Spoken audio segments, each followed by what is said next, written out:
Noticentro 1, CMI. Se termina coalición de gobierno con partidos de la U, conservador y liberal. Tras solicitud de renuncia a todo el gabinete, presidente lidera Consejo de Ministros en Casa de Nariño. ¿Qué originó la solicitud de renuncia a todo el gabinete?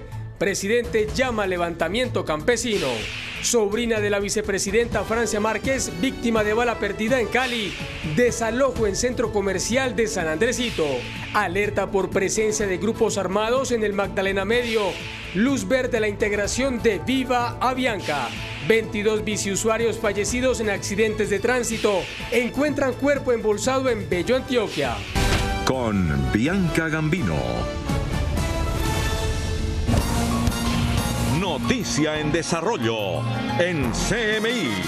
Buenas tardes, bienvenidos a Noticentro 1 CMI. El presidente Gustavo Petro declaró rota la coalición de gobierno. Los políticos colombianos están a la expectativa de los desarrollos de esta decisión presidencial. En el Congreso de la República está Carlos Ruiz. Carlos, buenas tardes. ¿Cuál es el ambiente a esta hora en el Congreso?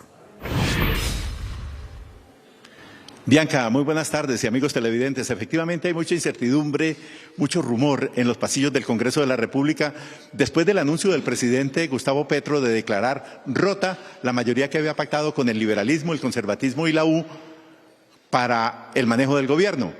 Esto como consecuencia de los tropiezos que ha venido sufriendo la reforma a la salud y también otros proyectos de interés para el gobierno nacional.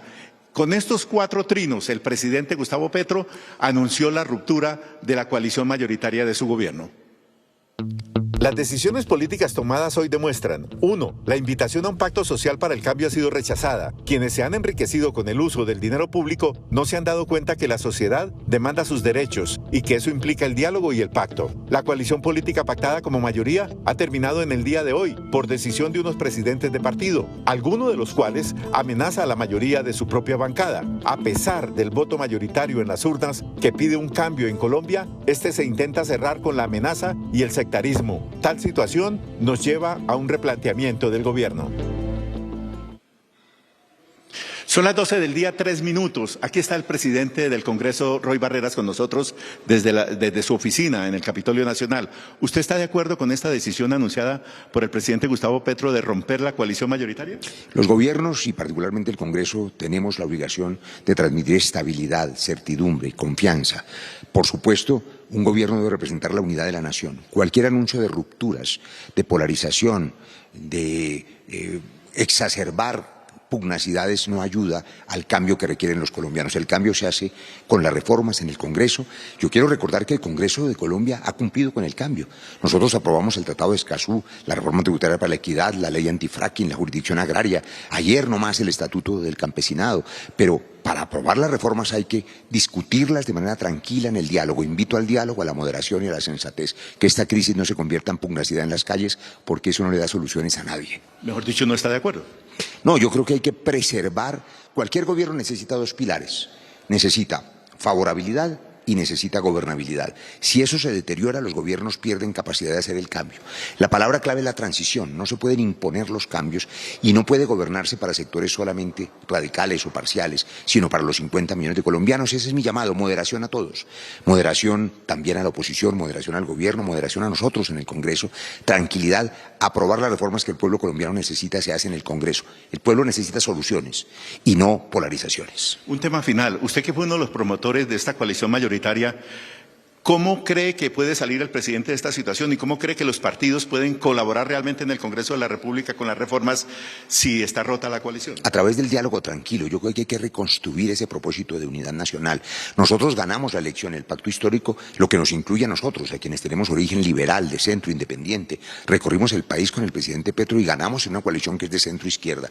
Yo respeto la opinión y no me sorprende de sectores radicales de izquierda, pero ellos no deberían sorprenderse por nuestra posición en defensa de los derechos individuales y de las libertades, porque con el candidato Gustavo Petro recorrimos Colombia enarbolando estas banderas liberales que yo sigo defendiendo: democracia representativa, instituciones, tranquilidad y moderación. Muchas gracias, señor presidente del Congreso, el doctor Roy Barreras, reaccionando por el anuncio del presidente de la República, Gustavo Petro, de estar rota la coalición mayoritaria de gobierno. Con Carlos Ruiz, desde el Congreso de la República, Noticentro 1, CMI. Buenas tardes. Buenas tardes, Carlos, gracias. A esta hora se realiza un proceso de desalojo en un centro de San Andresito que está bajo extinción de dominio de la Sociedad de Activos Especiales. Angélica Arango con el reporte. Buenas tardes. Bianca y televidentes, muy buenas tardes. Empezamos con esta importante información, pues nos encontramos aquí en el centro de Bogotá, al lado del centro comercial Sabana, en donde la SAE ya había advertido de un desalojo, pues presuntamente estos comerciantes no pagan los arrendamientos, pues según ellos pasaron de pagar 1 millón de pesos a 3 millones. Pues Bianca y televidentes, los plazos se cumplieron y hoy se está haciendo este proceso.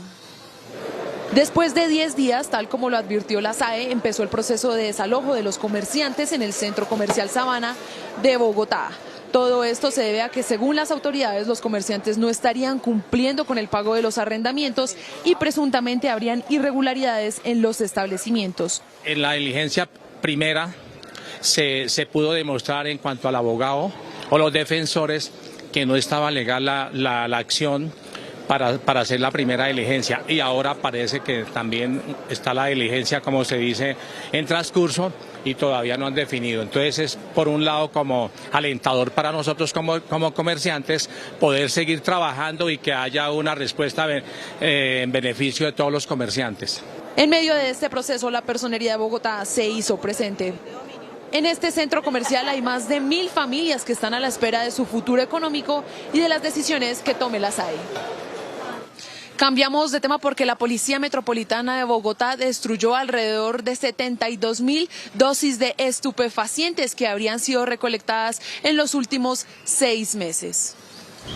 En medio del trabajo de la Policía Metropolitana de Bogotá, se presentó el resultado de las incautaciones de estupefacientes en los últimos 6 meses, en donde se destruyeron 72.000 dosis de estupefacientes. Se realizaron 21.630 comparendos y que esta droga se le incauta a personas en donde no se logra configurar el delito, donde no se puede judicializar. Entonces, las personas que están consumiendo en un parque, que al registrarse pues tienen en los bolsillos estas dosis, pero no se puede comprobar que estén comercializando, igualmente en entornos escolares y en otros sitios en donde son transportadas por vendedores informales y por otros ciudadanos. Periódicamente se realizan estas destrucciones para evitar el consumo, sobre todo en los jóvenes, niños, niñas y adolescentes. Si se presenta una persona para judicializar, se le tiene que comprobar el delito que se le está imputando. En este caso, si está comercializando, se deben tener los elementos materiales de prueba, los videos, o se deben tener de forma concreta cómo está haciendo esa comercialización. En total son alrededor de 400 millones de pesos incautados en diferentes presentaciones como galletas y bolsas con sellos. Y es que precisamente junto con la Policía Metropolitana y la Seccional de Tránsito y Transporte se entregaron las cifras de accidentalidad y fallecidos por accidentes en bicicleta. Preocupante cifra, pues en lo corrido de este 2023 ya se han presentado 22 muertes. Siguen los accidentes y fatalidades en la capital del país por la imprudencia de los ciclistas. En 2023 ya se han presentado 22 fallecidos y 627 lesionados. Según las autoridades, estos son los motivos de estas alarmantes cifras. Zigzaguear entre vehículos, no respetar las normas de tránsito, no respetar el semáforo en rojo especialmente, y esto está causando siniestros viales. Entonces la recomendación que en este momento les damos a todos nuestros ciclistas es que siempre respeten las señales de tránsito, utilicen los elementos de seguridad, respeten las normas y no adelantar por la derecha, porque este es un riesgo para la vida de ellos. Precisamente este actor vial es uno de los que más presenta fatalidades después de los motociclistas y los peatones. Las principales recomendaciones que deben tener los ciclistas de estos actores viales es portar prendas reflectivas, utilizar iluminación en el momento que se están desplazando por las vías y obviamente siempre deben respetar las normas de tránsito. Finalizamos con esta angustiante información, pues nuevamente se presentó un hecho de violencia contra un conductor y un bus del SITP, nuevamente también en el barrio Paraíso de la localidad de Ciudad Bolívar. Nuevamente se registra un hecho de intolerancia en la localidad de Ciudad Bolívar en el barrio Paraíso.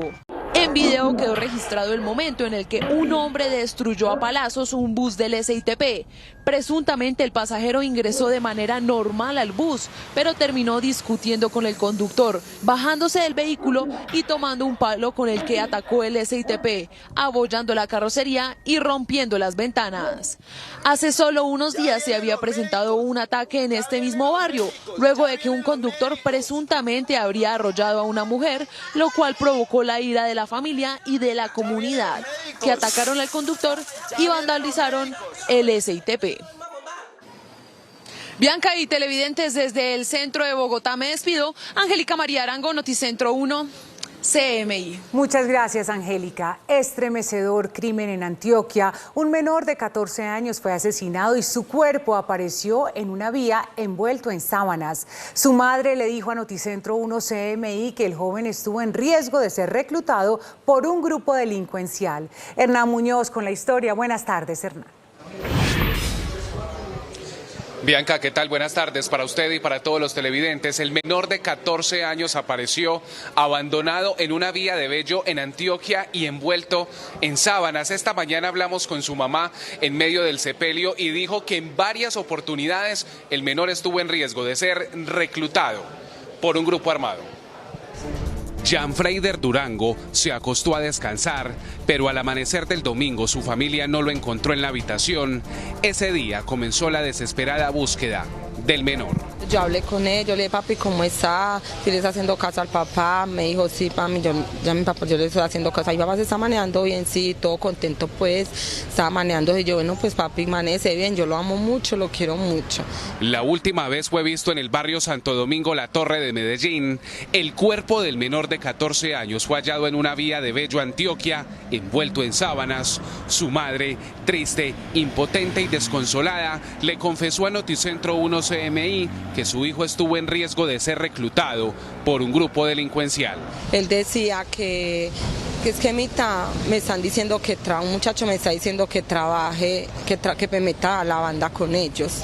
Y le hizo un desesperado llamado a las autoridades. Sí, por favor haga justicia en la muerte de mi hijo, que está muy duro.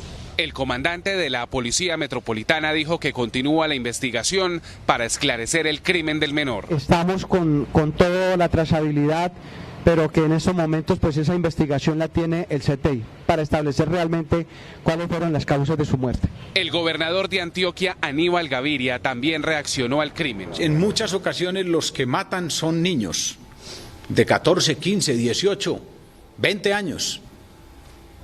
Y en muchas ocasiones los que mueren son niños de 14, 15, 18, 20 años. Hoy su familia, en medio del dolor, despide al menor que, como cualquier adolescente, tenía muchos sueños que fueron arrebatados por la violencia. Y en Itagüí, Antioquia, las autoridades confirmaron la captura de 11 personas, entre ellas 5 trabajadoras sexuales señaladas de usar una sustancia para robarle a sus clientes. En la plaza mayorista de Itagüí fueron presentados los 11 capturados por los delitos de extorsión y desplazamiento forzado. El comandante de la Policía Metropolitana, general Carlos Rojas, reveló que algunos detenidos cobraban por el parqueo de vehículos en la central de Abastos y en otros barrios de este municipio, ubicado en el sur del Valle de Aburrá. 10.000 diarios de parqueo y 400.000 semanales a cada una de esas mujeres. El alto oficial confirmó que entre los detenidos hay 5 trabajadoras sexuales que usaban escopolamina para robarle a sus clientes.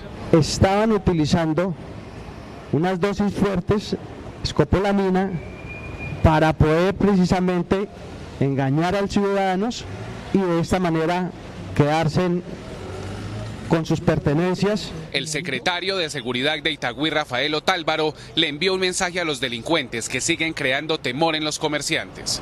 Decirle a los bandidos que aún persisten en cometer delitos, que hoy tienen que tener miedo, que los estamos persiguiendo, que los estamos fastidiando y que vamos a llegar a cualquier rincón donde se encuentren. Los detenidos deberán comparecer ante un juez por los delitos de extorsión, concierto para delinquir, hurto calificado y desplazamiento forzado y porte y tráfico de armas.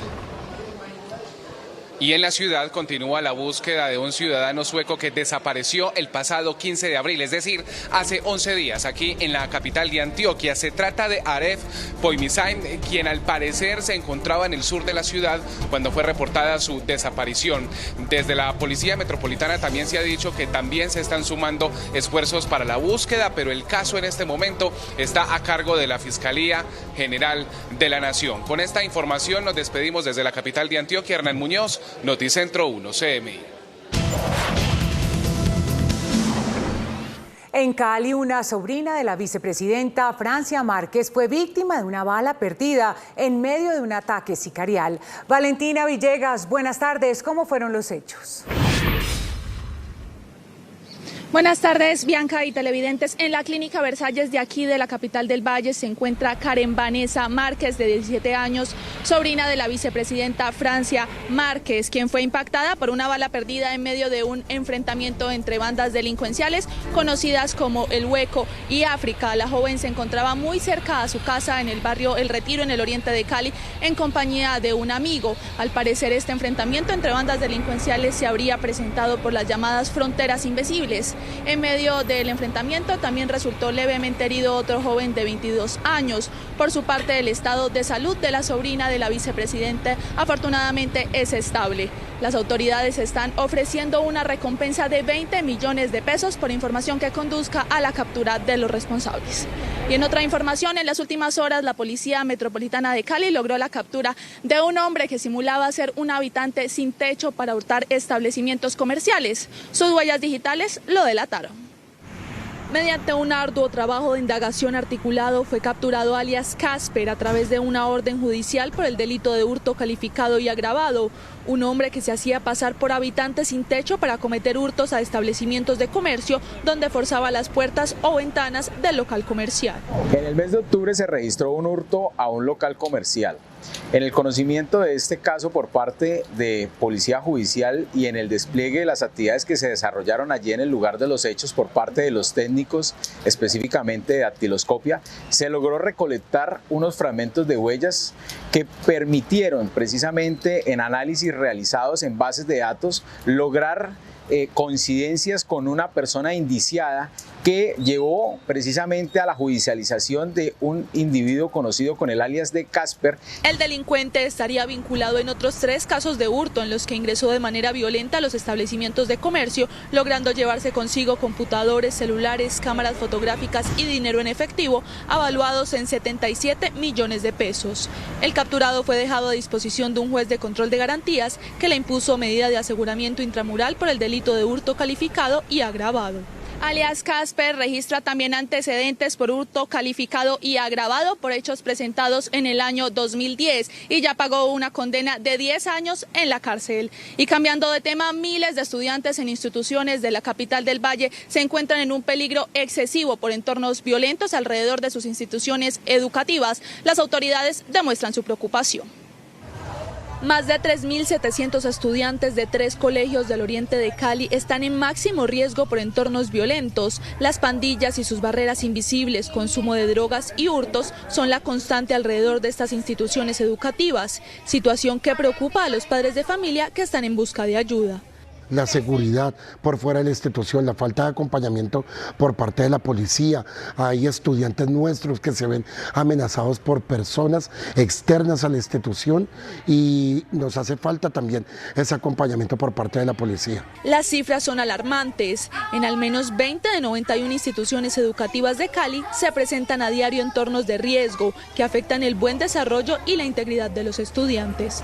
Es alarmante el aumento de menores involucrados en delitos como el hurto y el homicidio. Este año van 127 aprehendidos. Un niño o una niña, en vez de estar feliz en el colegio, está en una esquina trabajando, siendo usado para la delincuencia. Desde estas instituciones educativas se hizo un llamado a las autoridades locales para la mejora de los entornos escolares en la ciudad. Básicamente que haya voluntad política para invertir en los territorios, que las instituciones educativas podamos contar con los recursos económicos, pero también con los recursos humanos para poder satisfacer las necesidades de los chicos y que efectivamente ellos se sientan bien en la institución, que se sientan felices en la institución educativa. Los barrios con entornos de mayor riesgo para los menores de edad son El Retiro y Laureano Gómez en la Comuna 15, Manuela Beltrán, Las Orquídeas y Alfonso Bonillo Aragón en la Comuna 14 y Mariano Ramos en la Comuna 16. Lamentable situación. Las autoridades ambientales continúan realizando operativos a establecimientos comerciales que no desechan adecuadamente sus residuos. En esta ocasión, el DACMA realizó operativos en restaurantes del norte y del sur de Cali. 5 restaurantes fueron sancionados al ser sorprendidos en flagrancia desechando los residuos inadecuadamente en las calles del corredor gastronómico del barrio La Flora y del barrio Ciudadela de Confandia en el sur de la capital del Valle. En lo corrido del 2023, el DACMA ya ha impuesto 62 sanciones a establecimientos comerciales. Estas sanciones corrigen impactos ambientales, paisajísticos y sanitarios que puedan afectar la ciudad. Bianca y televidentes, esta es toda la información desde Santiago de Cali. Valentina Villegas, Noticentro 1. CMI. Muchas gracias, Valentina. Al regresar a Noticentro 1 CMI, la carta de los congresistas liberales al expresidente César Gaviria. Y arrancar con un sistema. Seguimos en Noticentro 1 CMI. En la Casa de Nariño se convocó un Consejo de Ministros extraordinario tras la solicitud de renuncia a todo el gabinete. Gerardo Aristizábal con la información. Buenas tardes. Hola Bianca, televidentes de Noticentro 1 CMI. Pues efectivamente a este Consejo Extraordinario de Ministros que acaba de convocar el presidente Gustavo Petro, han comenzado a entrar con cuentagotas a la Casa de Nariño los jefes de las 18 carteras. Recordemos que hubo Consejo de Ministros el lunes pasado, pero este es extraordinario luego de que la jefe de gabinete, Laura Sarabia, les pidiera la renuncia protocolaria. ¿Eso qué significa? Que en este Consejo de Ministros probablemente el jefe de Estado, Gustavo Petro, decidirá quiénes continúan colaborando en su gabinete ministerial, a quiénes traslada a otras carteras y quiénes salen definitivamente del gobierno de Gustavo Petro. Pero ¿qué propició esta crisis política del gobierno del presidente Gustavo Petro con los partidos de la coalición de gobierno? Primero, la reforma a la salud y segundo, que en el Plan Nacional de Desarrollo fue negado un artículo que para él era vital y poder desarrollar la política agraria de entrega de 3 millones de hectáreas a los campesinos en cumplimiento del punto 1 del acuerdo de paz con la guerrilla de las FARC desmovilizada, hoy Partido Comunes, y todos los desmovilizados de esa antigua organización subversiva. El presidente Gustavo Petro este martes en la noche en Zarzal, departamento del Valle del Cauca, manifestó de forma muy dura que el Congreso de la República verá si quiere la paz o la guerra, porque negó un artículo que era fundamental para entregarles tierras a los más necesitados. ¿Por qué el Congreso de la República hoy en sus comisiones económicas quitó el artículo que permitía comprar la tierra sin expropiarla, ministra? Sin expropiarla, para poder entregársela al campesinado colombiano. Ahora solo queda vigente un artículo en la ley, y es que hay que expropiar. El mismo Congreso de Colombia quita el artículo que permitía una negociación suave, pacífica, y obliga, si se quiere cumplir el acuerdo de paz, a expropiar a quienes tienen los latifundistas la tierra. Yo no entiendo si el Congreso de Colombia quiere guerra. Yo no entiendo si después de convocar a quienes han sido insurgentes a una firma con el Estado, hay que engañarlos. Las decisiones que adopte el gobierno nacional, el presidente Gustavo Petro en este Consejo Extraordinario de Ministros, las comunicaremos en la emisión central del Noticentro 1 CMI. Por el momento continúa usted, Bianca, en estudio. Buenas tardes. Buenas tardes, Gerardo, muchas gracias. En Cartagena cayó alias Diego, segundo cabecilla del Clan del Golfo en Bolívar. Tatiana Rodríguez con los detalles. Buenas tardes.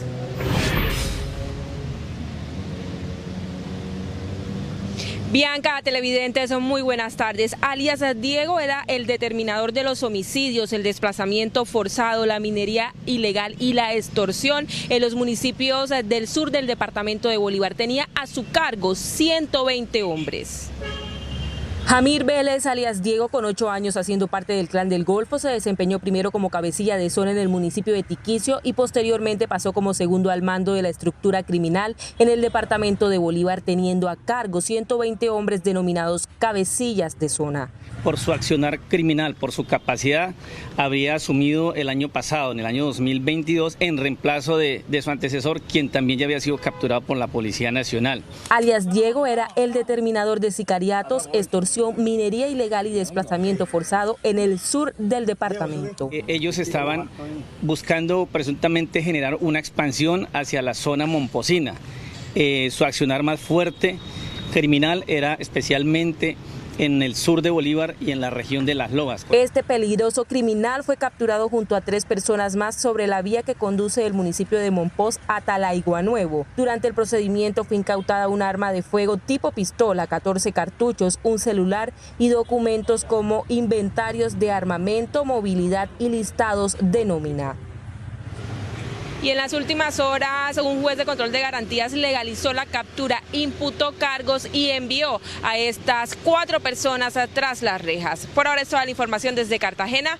Tatiana Rodríguez para Noticentro 1 CMI. Feliz tarde. Gracias, Tatiana. El gobernador de Santander envió una nueva alerta por la presencia de grupos armados en el Magdalena Medio. Ana Mercedes Ariza, buenas tardes. Bianca, televidentes, muy buenas tardes. Es que la molestia y la preocupación en las autoridades de esta región es evidente, pues en más de 160% se han incrementado los actos terroristas, los ataques sicariales en poblaciones como Barranca Bermeja, Puerto Wilches y Sabana de Torres. La disputa por minería ilegal, el microtráfico, el gota a gota, la extorsión y el secuestro reactivaron la escalada violenta que azota al Magdalena Medio.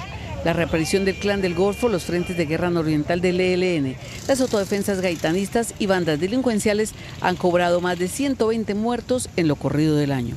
46 asesinatos en Barranca Bermeja, aumentando en el mismo tiempo con respecto al año pasado en un 165%, y 9 asesinatos en el municipio de Puerto Wilches, para un total de 55 asesinatos que va en lo corrido de este año, y no se han tomado medidas contundentes para poder contrarrestar. Al frente Edgar Amílcar Grimaldo del ELN, también delinque en esta jurisdicción la subestructura Jorge Iván Arboleda Garcés de las Autodefensas Gaitanistas de Colombia. Pero lo que más indigna a las autoridades regionales es que llevan un mes esperando que el ministro de Defensa les cumpla la promesa de solucionar todo con un nuevo Consejo de Seguridad. Le recordamos al señor ministro para que realmente cumpla con su gran compromiso el fortalecimiento de pie de fuerza y acciones contundentes para poder contrarrestar esta ola de violencia y asesinatos. Y es que la problemática se complica por la deserción que hay en el servicio militar. La Quinta Brigada está operando alrededor del 50%, necesitamos más de 500 uniformados de la policía en el Magdalena Medio, departamento de Santander y Metropolitana, y realmente pues no vemos que hoy los procesos de incorporación se estén fortaleciendo. También aseguran las autoridades que la solución, además del pie de fuerza, está en el incremento de jueces y fiscales especializados que judicialicen a estas personas capturadas por actos delincuenciales y así se ponga freno a su reincidencia en los mismos. Es todo por el momento desde Bucaramanga para Noticentro 1 CMI, informó Ana Mercedes Ariza. Feliz tarde para todos. Feliz tarde, Ana Mercedes, gracias. Se mantiene en firme aprobación de integración de Viva con Avianca con condicionamientos. Así lo determina la resolución del Aerocivil. Luisa Fernández con los detalles. Buenas tardes. Hola Bianca, mire, precisamente nos acompaña a esta hora el director del Aerocivil, el doctor Sergio París. Doctor, hoy entregaron una resolución nueva, una integración que se ha venido también revisando, que ya fue aprobada, sin embargo con algunos condicionamientos. ¿Qué se decidió hoy o qué se aclaró hoy con esa resolución? Muy importante comunicar que en 2 oportunidades la entidad ha dicho que la integración debe de darse. ¿Cómo? Con unos condicionamientos. ¿Cuáles condicionamientos son los más importantes ahí? Los que le permiten a los usuarios afectados poderse transportar, recibir el dinero que invirtieron o de alguna manera recibir una compensación como corresponde. Y esa, como se interpreta de esos actos administrativos, es la línea de pensamiento de la entidad. Director, hoy se resolvieron las reposiciones de algunos terceros interesados como JetSmart, entre otras aerolíneas. ¿Qué falta en este proceso? Vamos a apelación, donde hay un recurso pendiente de la TAM por resolver. pero seguramente en la misma celeridad que le está poniendo la entidad será una noticia de la próxima semana. Director, muchas gracias. Repito, la respuesta de aquí del director: se espera que para antes de que termine este mes, es decir, para la próxima semana, se tenga una decisión definitiva sobre la integración Viva Avianca, que ha puesto también un poco en crisis el transporte aéreo del país, además del cese de operaciones de otra aerolínea de bajo costo como lo es Ultra. Sin embargo, esto es una novela que todavía no tiene una decisión definitiva y que la sabremos solo hasta la próxima semana. Detalles de esta noticia en nuestra emisión central a las 8 de la noche, Bianca. Muchas gracias, Luisa. 18 congresistas del Partido Liberal le enviaron una dura carta al jefe único del partido, el expresidente César Gaviria, por la advertencia si apoyaban la reforma a la salud. Lina Sandoval, buenas tardes. ¿Qué dicen los congresistas? Muy buenas tardes. A esta hora nos acompaña el representante a la Cámara, Carlos Ardila, del Partido Liberal, uno de los congresistas que firmó la carta dirigida al expresidente César Gaviria, jefe único de esta colectividad conocida el día de hoy. ¿Por qué esta respuesta al expresidente César Gaviria? Es una respuesta a las declaraciones del presidente César Gaviria porque nos llama profundamente la atención, nos sorprende el contenido de esta declaración por las siguientes razones. Primero, porque la decisión de la bancada de la Cámara de Representantes que se tomó el día 11 de abril en horas de la tarde fue discutir, debatir la reforma a la salud. Y eso era lo que se realizaba ayer en la Comisión Séptima de la Cámara de Representantes. Por eso nos sorprende la reforma. Segundo punto que termina generando sorpresa, que se anuncien sanciones contra los integrantes de la Cámara de Representantes si van en contravía de lo que contiene esta misiva. Y nos llama la atención porque no existe hoy una decisión vinculante.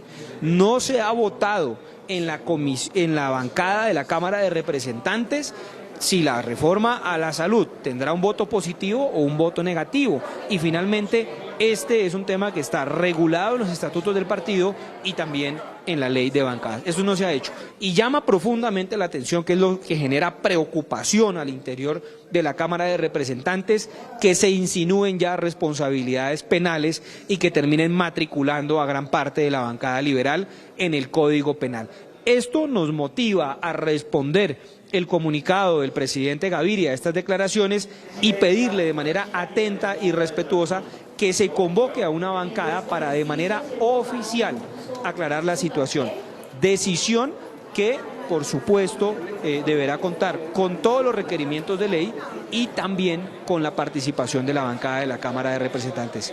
Bancada para hablar y discutir la reforma a la salud. Gracias, representante Carlos Ardila, sobre esta carta dirigida al expresidente César Gaviria, director del Partido Liberal. Desde el centro de Bogotá, Lina Sandoval, Noticentro 1 CMI.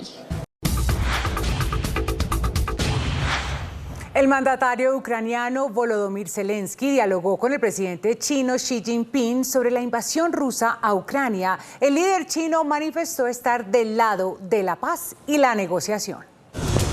El presidente ucraniano Volodymyr Zelensky afirmó que mantuvo una larga y significativa llamada telefónica con el presidente chino Xi Jinping, la primera entre ambos líderes desde el inicio de la invasión rusa.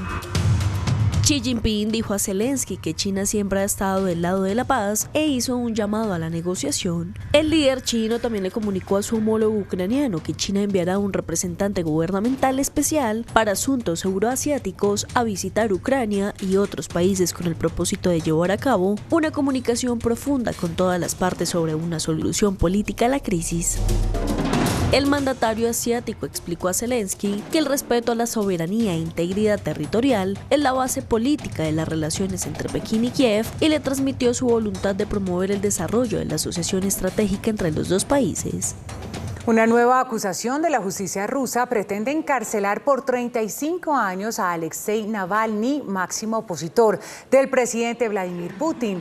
El opositor ruso encarcelado calificó de absurdas las acusaciones de extremismo en su contra, coincidiendo con el juicio de otro crítico del Kremlin. Navalny, de 46 años, lamentó una parodia cínica por parte de la justicia en declaraciones preliminares retransmitidas por su equipo antes de una audiencia audiencia a puerta cerrada. Para Navalny, quien purga una pena de 9 años de cárcel, la próxima etapa será la perpetuidad.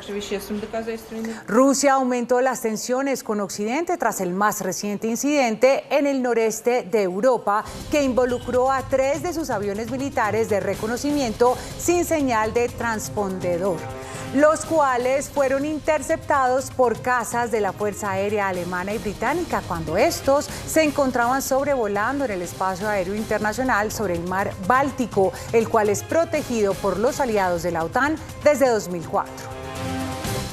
El gobierno sueco expulsó a 5 funcionarios de la embajada rusa por la sospecha de espionaje. Los 5 empleados de la embajada en Estocolmo, capital sueca, tendrán que abandonar el país, así como lo comunicó el ministro de Asuntos Exteriores, quien acusa que sus actividades son incompatibles con el estatus diplomático. Estos funcionarios se suman a los 3 que habían sido expulsados de la nación el año pasado. Fiscales de Manhattan piden al juez que limite la capacidad del expresidente Donald Trump para publicar información sobre su caso penal. Funcionarios de la oficina del fiscal del distrito de Manhattan le pidieron al juez que supervise el caso penal de Donald Trump que imponga una orden de protección, la cual restrinja la capacidad del expresidente de publicar información sobre la investigación. Según los fiscales, Trump tiene un largo historial de discutir sus asuntos legales públicamente, incluso dirigiéndose a testigos, jurados, investigadores, fiscales y jueces, con declaraciones acosadoras, vergonzosas y amenazantes en redes sociales.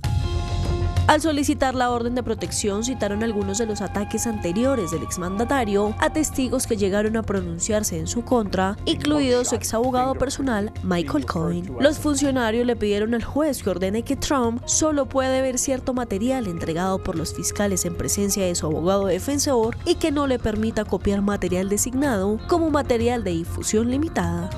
Hasta aquí Noticentro 1 CMI, a continuación Magazine 1 y a las 8 de la noche una nueva emisión de noticias. Feliz tarde.